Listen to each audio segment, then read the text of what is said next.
سلام پاکستان، میں ہوں افتخار فردوس اور آپ دیکھ رہے ہیں بارڈر ٹاکس۔ ناظرین، اس پروگرام کے اندر ہم ویریس ٹاپکس جو ہے وہ ڈسکس کرتے ہوئے آئے ہیں۔ آج اس ٹاپک کے اوپر ہم بات کریں گے وہ ہے ٹیک اگینسٹ ٹیررزم، یعنی ٹیکنالوجی اور ٹیررزم کا درمیان میں آپس میں کیا رابطہ ہے، اور آبویسلی پاکستان کو پرابلمز جو ہے وہ آ رہی ہیں پروپیگنڈا ڈسیمینیشن کے اندر اور ٹیرر فائنینسنگ کے اوپر بھی۔ تو ہمارے پاس سسٹمز کیا ہیں، گلوبل سسٹمز کیا ہیں، ہم کس طرف جا رہے ہیں، اس کو اسیمیلیٹ کس طرح کیا جائے گا، اور اس کے اوپر ریگولیٹری اور فلٹریشن باڈیز جو ہے وہ کیا ہوں گی۔ ان ساری باتوں کے لیے گفتگو کے لیے ہم نے جو ہے وہ آج مدعو کیا عبد الباسط صاحب، جو RSIS انسٹیٹیوٹ کے سنگاپور سے جو ہے وہ ہمیں جوائن کر رہے ہیں۔ بہت شکریہ باسط صاحب ہم سے بات کرنے کا اور ٹائم نکالنے کا۔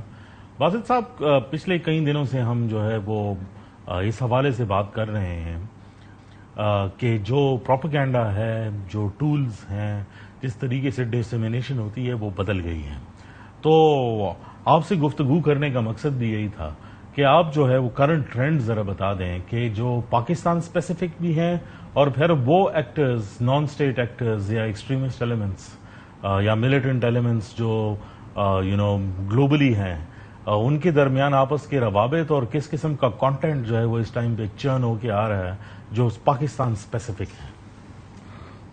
یہاں جیسے شکریہ افتخار،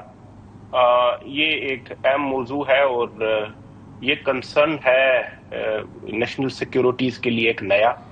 اور ایک ایسا کنسرن ہے کہ جس پہ قابو پانے پہ ابھی تک ایک ڈسکشن جو ہے وہ آن گوئنگ ہے، کیونکہ یہ بہت ہی زیادہ ایک ایسے ڈی سینٹرلائزڈ جو ہے مینر میں پلے آؤٹ کرتا ہے کہ آپ کو جب تک اس کی سمجھ آتی ہے کہ یہ ایگزسٹنگ ٹرینڈز یہ ہیں، وہ پتہ یہ چلتا ہے کہ ٹرینڈز تبدیل ہو چکے ہوتے ہیں۔ جیسا کہ اگر پہلے لوگ کچھ آئیڈیولوجیکل فریم ورکس کے اندر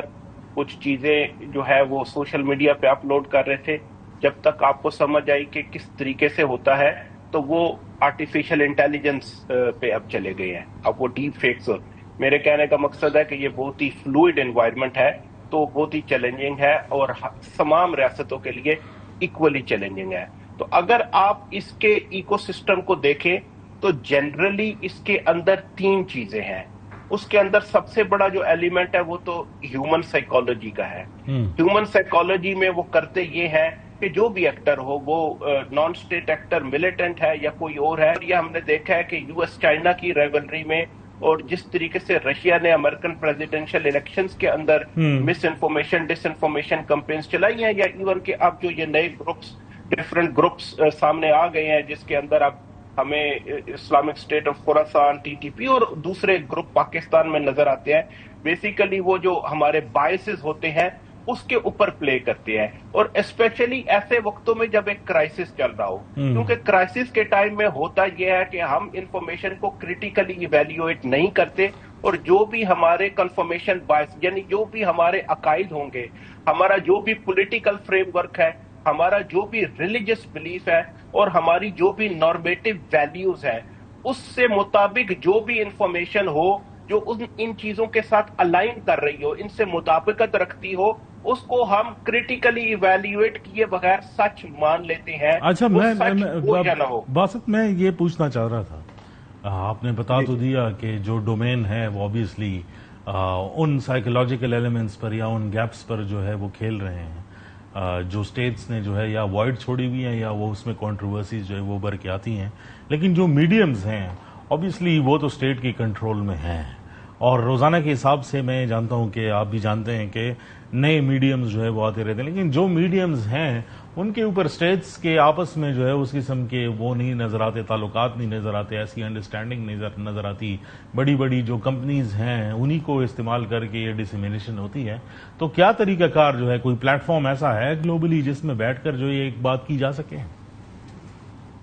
یہ تو آپ بات صحیح کہہ رہے ہیں، کیونکہ اگر آپ اب ان سوشل میں ایک وقت آیا تھا 2019 میں جو نیوزی لینڈ میں کرائسٹ چرچ میں اٹیک ہوا تھا ایک مسجد کے اوپر، اس کے بعد اس وقت کی جو نیوزی لینڈ کی وزیر اعظم تھی انہوں نے ایک سٹینڈ لے لیا تھا، کیونکہ وہ پورے حملے کی ویڈیو جو تھی وہ ایک کیم سے شوٹ کیا تھا، اس شوٹر نے اپنے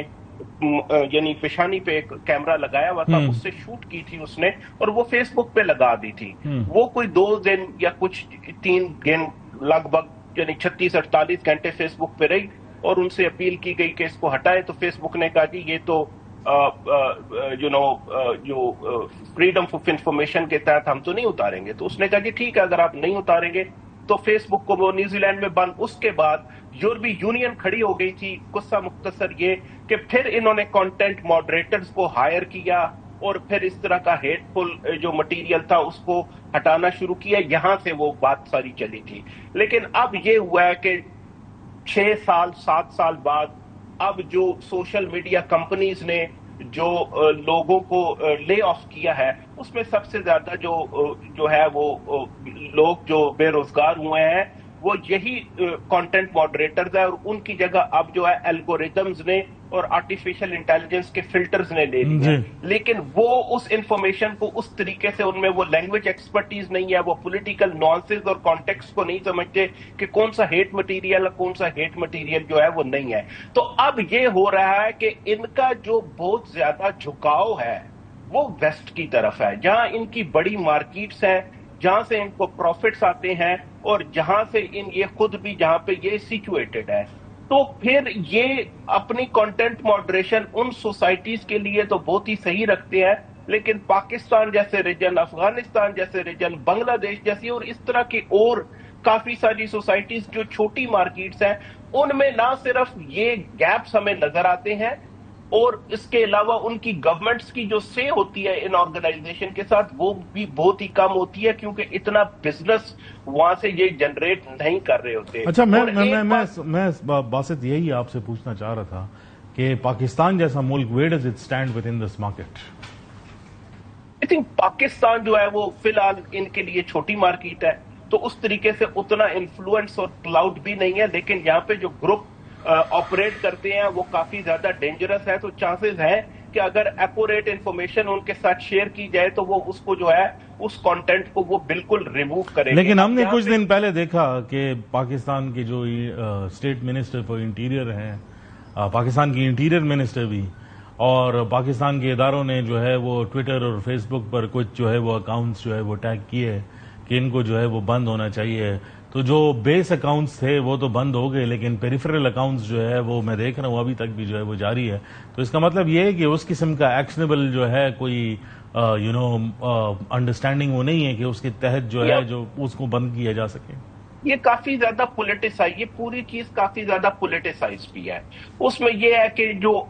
ڈیفینیشن کی بات آ جاتی ہے کہ جس کو ہم دہشت گرد سمجھتے ہیں کیا اسے وہ بھی دہشت گرد سمجھ رہے ہیں کہ نہیں. اور پھر اس میں وہ کچھ ریجنل سٹیٹس کے ایجنڈاز بھی آ جاتے ہیں جو چاہیں گے کہ ایسے جو گروپس ہیں اور ان کے جو اکاؤنٹس ہیں وہ رہے. تو جس کو ہم دہشت گرد دیکھ رہے ہوں وہ شاید اس کو انسرجنٹ دیکھتے ہوں، کو پولیٹیکل ڈسیڈنٹ کے طور پہ دیکھتے ہوں، اور پھر ان کے کانٹینٹ کو وہ نہ سمجھتے ہوں کہ یہ اس طریقے سے ہارمفل ہے. تو یہ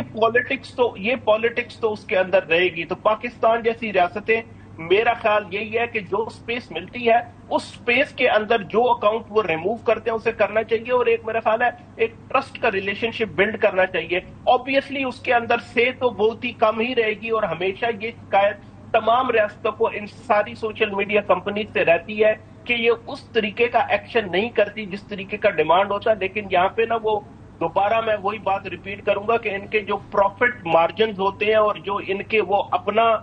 سارا ہوتا ہے کہ اس کنٹینٹ سے یہ پیسے بھی بناتے ہیں. اور جتنا آپ کو پتہ ہے میڈیا انڈسٹری میں آپ ہیں کہ جتنا زیادہ کنٹروورشل اور جتنا ہیٹ فل کنٹینٹ ہوتا ہے اتنے زیادہ ویوز آتے ہیں، اتنی زیادہ اس کی جو ہے وہ ڈسیمینیشن ہوتی ہے اور اتنا زیادہ ریونیو جنریٹ ہوتا ہے. تو آئی تھنک یہ ٹریڈ آفز ہیں انفارچونیٹلی. تو یہ جو سپیس ملتی ہے اس کے اندر ہی کام کرنا پڑتا ہے. بٹ میرا خیال ہے ریلیشن شپ کو بلڈ کرنا چاہیے. اگر کچھ اکاؤنٹ ریموو ہوئے ہیں تو جو پیریفرل اکاؤنٹ ہیں ان کو کنٹینیوسلی مانیٹر کر کے بار بار فلیگ کرنا چاہیے. اچھا، ایک ٹائم ہوا ایک چھوٹے سے بریک کا اور واپس، لیکن یہ گفتگو یہیں پہ جو ہے وہ جاری رکھیں گے کہ صرف یہی جو ہے وہ پلیٹ فارمز نہیں ہے بلکہ پلیٹ فارمز نئے آ رہے ہیں. نئے پلیٹ فارمز کو روکا کیسے جا سکتا ہے اور یوتھ انگیجمنٹ کا اس میں کیا ہے، جو نئی ٹیکنالوجی سے ریلیٹڈ جو لوگ ہیں. تو ہمارے ساتھ رہیے گا، ملتے ہیں بریک کے بعد. ویلکم بیک ناظرین. اچھا باسط، ہم بات کر رہے تھے پلیٹ فارمز کے حوالے سے. یہ جو نئے پلیٹ فارمز آ رہے ہیں، پرانے تو ہیں ہی ہیں، جو بگ ڈیٹا سے جو ہے وہ ریلیٹڈ پلیٹ فارمز ہیں، جس میں میٹا جو ہے وہ بہت بڑی کمپنی ہے، گوگل ہے، مائکروسافٹ ہے، اس قسم کی کمپنیز. یہ پلیٹ فارم تو ٹریڈیشنلی جو ہے وہ آزمائے ہوئے ہیں، اس میں کام جو ہے وہ ہوتا رہا ہے. لیکن I am talking about the new platforms. ہم دیکھتے ہیں کہ اگر آپ ایپ سٹور دیکھ لیں جو ہے ایپل کا، یا اس کے بعد جو ہے وہ آپ گوگل پلے سٹور جو ہے وہ دیکھ لیں، اس پہ وہ سارے ایپس جو ہے نئے بھی آتے ہیں، وہ اویلیبل ہوتے ہیں، ان کی ریٹنگز وغیرہ بھی ہوتی ہیں. اور وہی ایپس جو ہے وہ یعنی ٹیکنیکلی تو بہت کم لوگ استعمال کرتے ہیں، لیکن میجورٹی ایسے ایپس ہوتے ہیں جو پرٹیکولرلی گرے کمیونیکیشن یا ڈارک کمیونیکیشن کے لیے استعمال ہوتی ہے. اس کو فلیگ کرنے کا کوئی طریقہ کار ہے؟ لائک کوئی اسٹیٹس کے درمیان میں کوئی بات ہوتی ہے؟ یہاں پہ نا جو اس میں جو پرابلم ان ایسے پلیٹ فارمز پہ آ رہے ہیں جو غیر معروف ہیں، جیسے آپ نے کہا ایک تو معروف ہے، دوسرے غیر معروف ہے. غیر معروف جو پلیٹ فارمز ہیں جس کے اندر ٹیلی گرام ہو گیا یا راکٹ چیٹ ہو گئی، اس طرح کے اور بہت ہیں جو انکرپٹڈ بھی ہیں. اب ان کا پرابلم یہ ہے کہ یہ نان ویسٹرن اوریجن کے ہیں، رشیا سے ہیں، ادھر سے ہیں. تو یہ جو پلیٹ فارمز ہیں یہ ان کنسورشمز کے اندر نہیں آتے جہاں پہ یہ ڈسکشن ہوتی ہے. ہمارے پاس 2 بڑے پلیٹ فارمز ہیں جن پہ سوشل میڈیا کمپنیز آپس میں بیٹھتی ہیں، اور یہ جو کنورسیشن ہم کر رہے ہیں یہ کنورسیشنز ان کی آن گوئنگ ہوتی ہے. اس کے اندر ایک تو ٹیک اگینسٹ ٹیررزم ہے، اور دوسرا جو ہے وہ جپ سٹی کے نام سے ایک پلیٹ فارم ہے. وہاں پہ یہ ساری چیزیں ڈسکس ہوتی ہیں، لیکن ٹیلی گرام ان کے اندر نہیں آتا. راکٹ چیٹ میرا خیال ہے اس کے اندر نہیں آتا. اسی طریقے سے ابھی بلکہ پچھلی بار مجھے یاد ہے کانفرنس میں ان کو بلایا بھی گیا لیکن وہ آئے ہی نہیں. ہاں جی، اور ایکس اب پلیٹ فارم ہے جس کو ایلن مسک نے ایکوائر کیا تھا، وہ بھی ان پلیٹ فارم سے اب نکل گیا ہے. تو پھر وہ کنورسیشنز کرنی مشکل. ہاں یہ ضرور ہے کہ یوروپول کے ساتھ مل کے ٹیلی گرام نے پچھلے سال ایک کریک ڈاؤن بھی کیا تھا، اور اس کریک ڈاؤن کے نتیجے میں کافی سارے اکاؤنٹ انہوں نے سسپینڈ کر دیے تھے، اسپیشلی آئی ایس کے پی کے، جس سے ان کا پروپیگنڈا مشین تھوڑا سا سلو ڈاؤن ہو گیا تھا. تو میرا خیال ہے یہ ایک کیٹ اینڈ ماؤس گیم ہے جو چلتی ہے، اور اس کے اندر جو ہے اکاؤنٹ نکالے جاتے ہیں، یہ لوگ دوبارہ اوپر آ جاتے ہیں، پھر 2-3 سال بعد بڑا کریک ڈاؤن ہوتا ہے، تھوڑا سا سیٹ بیک ملتا ہے. تو جیسے میں نے اپنے شروع کے جو میرے اوپننگ ریمارکس تھے اس میں کہا تھا کہ یہ بہت ہی ایک فلوئڈ اور ایوالونگ انوائرمنٹ ہوتا ہے جس کے اندر جو ہے یہ بیک اینڈ فورتھ جو ایک پیٹرن ہے وہ کنٹینیو کرتا ہے. اب کیا جانا چاہیے؟ تو میرا خیال ہے جو بڑے پلیٹ فارم ہے جو معروف ہے، جس کی آپ نے بات کی، ان کو آپ نے فلیگ کیا، ان کے لیے یہ جو 2 کنسورشیم ہے، جپ سٹی ہے، ٹیک اگینسٹ ٹیرر ہے، اس کے اندر جو ہے کنٹریبیوشنز کو بڑھانا چاہیے. یو این کے پلیٹ فارم ہے، وہاں سے بھی بات کرنی چاہیے. یہ کنورسیشن جو ہے وہ کہیں نہ کہیں سے شروع کر دینی چاہیے. تو میرا خیال ہے اس کا پھر پالیسی امپیکٹ ہمیں نظر آتا ہے. تو ایسی کنورسیشنز کو پاکستان جیسے ممالک جو اب اس سے ڈیل کر رہے ہیں، نہ صرف آپریشنل بلکہ انفارمیشن سفیر کے اندر بھی، ایسی کنورسیشنز کو ایجنڈا کے اوپر رکھنا ایک تو یہ امپورٹنٹ ہے. تو اس سے یہ ہوتا ہے کہ پھر جو نالج اور انفارمیشن کا ایکسچینج ہوتا ہے اس سے ریلیشن شپ بلڈ ہوتے ہیں. اب رہ گئی بات غیر معروف پلیٹ فارموں کی کہ ان کے ساتھ کیا کرنا چاہیے. تو آئی تھنک جو یہ ہے ٹیلی گرام ہے، یہ دوسرے ہیں، یہ رشیا بیسڈ ایک ایپ ہے. تو پاکستان کا بائی لیٹرلی پھر رشیا کے ساتھ انگیج کرے، کہ رشین سٹیٹ کا اس طریقے سے ان پہ کوئی سے نہیں ہوگا. راکٹ چیٹ ٹیلی گرام جو ہے میرا خیال ہے ایک انڈیپینڈنٹ کمپنی ہے،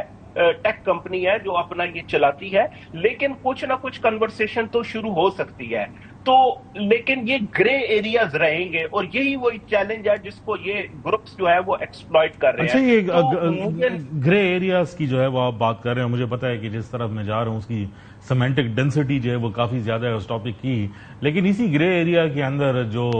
پاکستان جا رہا ہے کرپٹو کی طرف، اور آبویسلی کرپٹو میں ہی جو ہے وہ ایکسچینجز ہو رہے ہیں اس ٹائم پر. تو میں تو اس ڈسکشن میں نہیں جانا چاہتا کیونکہ وہ کافی ڈیٹیل ڈسکشن ہے، لیکن دنیا بھر میں جو کرپٹو مانیٹرنگ کے لیے جو ریگولیٹری اتھارٹیز ہیں، وہ میکینزمز پاکستان کے سسٹم میں کیسے فٹ آئیں گی اور گلوبلی کیسے فٹ آ رہی ہیں؟ دیکھیں ابھی تو it's early days for Pakistan تو ابھی ایک ایکسپلوریٹری فیز میں ہے. لیکن جب یہ کنورسیشن اب پاکستان میں ڈیجیٹل کرنسیز کی شروع ہو گئی ہے، کرپٹو کی، اور جیسے جیسے آرٹیفیشل انٹیلیجنس جو ہے وہ مارکیٹ کو پینیٹریٹ کرتی جائے گی، تو یہ کانورسیشنز پھر پاکستان کو جو ان کے دوست ممالک ہیں، یو اے ای میں کافی زیادہ اس کا استعمال ہے، اور یورپ میں ایسے ممالک ہوں گے, امریکہ اٹسیلف, ان کے ساتھ یہ کانورسیشنز اور ایسے سٹارٹ اپس جو اس کے اندر فن ٹیک کے اندر انوالو ہے, اس کے اندر جا کے اس کی جو پالیسی کا لینڈسکیپ ہے, جو ریگولیٹری فریم ورک ہے, اور اس کے جو پالیسی کا لینڈسکیپ ہے, اس کو سمجھنے کی ضرورت ہے, اور یہ دیکھنے کی ضرورت ہے کہ لیگل سائڈ پہ جو ہے, لیجسلیٹو سائڈ پہ آپ کو کیا ایکشن چاہیے. لیکن پرابلم جو جہاں جا کے پڑے گا, اور جس کی طرف آپ بالکل رائٹلی اشارہ بھی کر رہے ہیں, وہ یہ ہے کہ لاس تو اگر ہم اپنے دیکھیں, کاؤنٹر ٹیررزم کے لاس دیکھیں یا اور بھی دیکھیں, تو مجھے کاؤنٹر ٹیررزم کے لاز یا پالیسیز میں تو اس طریقے سے کوئی فلا یا گیپ میجر تو کوئی نظر نہیں آتا. ہمارا پرابلم جا کے آتا ہے امپلیمنٹیشن کے اوپر اور کیپیسٹی کے اوپر. تو میرا خیال ہے یہاں پہ لوگوں کو ٹرین کرنا چاہیے, ان کو بھیج کے ان کی کیپیسٹی بلڈنگ کرانی چاہیے, اور ایسے ٹیکنالوجیکل ٹولز, مانیٹرنگ سسٹم ہمارے پاس ان پلیس ہو کہ جب ایسی پالیسی ہم بتائیں تو وہ اس کو جو ہے وہ فول پروف طریقے سے امپلیمنٹ کر سکے. تو ان چیزوں کی طرف جانا تو از دا رائٹ سٹیپ, کیونکہ دنیا اس طرف جا رہی ہے, تو ہم اس لیے تو نہیں روک سکیں گے کہ اس کی جو ہے ایک ایسی گرے زون میں ایسا اس کی ایک آسپیکٹ ایسی ہے جو مینیپولیٹ ہوتی ہے فار کرمنل پرپزز اور فار ٹیررسٹ فائنانسنگ. تو ہمارے ٹیررسٹ فائنانسنگ میں گیپ تھے, لیکن under the FATF national action plan Pakistan کے بہت سارے انسٹیٹیوشنز نے مل کے they have done a great job. تو میرا خیال ہے اسی ایکسپیرینس اور کیپیسٹی کے ایشوز افتخار اس میں بھی تھے, لیکن ان کو اوور کم کیا گیا, اور اب ایک بہت ہی روبسٹ کاؤنٹر ٹیررزم فائنانسنگ رجیم پاکستان کے اندر موجود ہے. تو میرا خیال ہے اسی روایت کو برقرار رکھتے ہوئے اگر ایکشن پلان ہو اور ساتھ کیپیسٹی بلڈنگ ہو اور انسٹیٹیوشنل کوآرڈینیشن ہو, تو میرا خیال ہے یہ جو چیلنجز ہوں گے گرے زون کے, ہم اس کو بھی اوور کم کر سکتے ہیں. تو اس طرف بڑھنا چاہیے, اور جو ٹیرر فائنانسنگ کے گیپ ہوں, یہ جو نان ٹریڈیشنل ٹیررسٹ فائنانسنگ کے مینز ہے, کرپٹو کرنسی کے اندر, ای والٹس کے اندر, فن ٹیکس کے اندر, ان کو بھی اسی طریقے سے جو ہے وہ میرا خیال ہے اوور کم کیا جا سکے گا. بہت شکریہ باسط, آپ نے کافی ڈیٹیل میں جو ہے وہ گفتگو کی, اور اگلے پروگرامز میں بھی آپ کو مدعو کریں گے تاکہ اس کے اوپر اور بھی ڈیٹیل میں اسپیسیفک ٹاپکس کے اوپر جو وہ بات جو ہے وہ کر سکیں. ناظرین, گفتگو جو ہے وہ آپ نے سنی. obviously آپ ماڈرنائزیشن کو یا ٹیک ماڈرنائزیشن کو روک تو نہیں سکتے, اور دنیا جس طرف جا رہی ہے obviously پاکستان کو بھی اپنے فلٹریشن ماڈلز کو اسی طرح ڈیولپ جو ہے وہ کرنا پڑے گا. لیکن ضرورت اس بات کی ہے, اور جس طرح باسط صاحب نے جو ہے وہ اشارہ بھی کیا کہ ہمارے لاز تو موجود ہیں, لیکن اس کو امپلیمنٹیشن کی حد تک لے جانا تاکہ وہ اس طرح ہو تاکہ وہ فول پروف رہیں, اور اس قسم کے propaganda as well as terror financing کے نیٹ ورکس کو جو ہے اسی میں فلٹر کر کے جو ہے وہ روکا جا سکے. پروگرامز کے اندر یہی گفتگو کے سلسلے جو ہے وہ جاری رہیں گے. ہمارے ساتھ رہیے گا اور دیکھتے رہیے گا بورڈر ٹاکس.